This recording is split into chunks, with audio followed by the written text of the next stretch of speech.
वाशिमच्या मंगरुळपीर तालुक्यात ज्वारी खरेदी नोंदणी नाफेडमार्फत सुरू झाली आहे। ज्वारी खरेदी नोंदणी सुरू होताच शेतकऱ्यांनी मोठी गर्दी केली।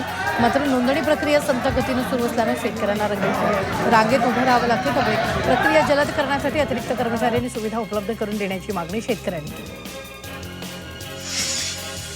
वाशीमध्ये दिवसेंदिवस तापमानात वाढ होत असून तीव्र उकाड्यामुळे नागरिक हैराण झाले। त्यामुळे लिंबू सरबत, सोडा आणि उसाच्या रसासारख्या थंड पेयांची मागणी मोठ्या प्रमाणात वाढली।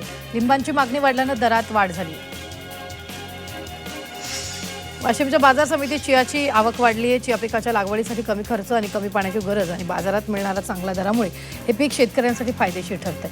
मागील आठवड्यात 19,000हून अधिक मिळाल्यानंतर शेतकरी चिया विक्रीसाठी मोठ्या संख्येने दाखल झाले। वाशीमध्ये 350हून अधिक शेती रस्त्यांची कामं अद्याप प्रलंबित आहेत। त्यामुळे शेतकऱ्यांना शेतात जाणं, मशागती करणं आणि पिकांची वाहतूक करणं अडचणीचं ठरतं। उन्हाळ्यात रस्त्याच्या कामांना अपेक्षित गती मिळालेली नाही। पावसाळा जवळ येत असल्याने ही समस्या अधिक गंभीर होण्याची शक्यता आहे।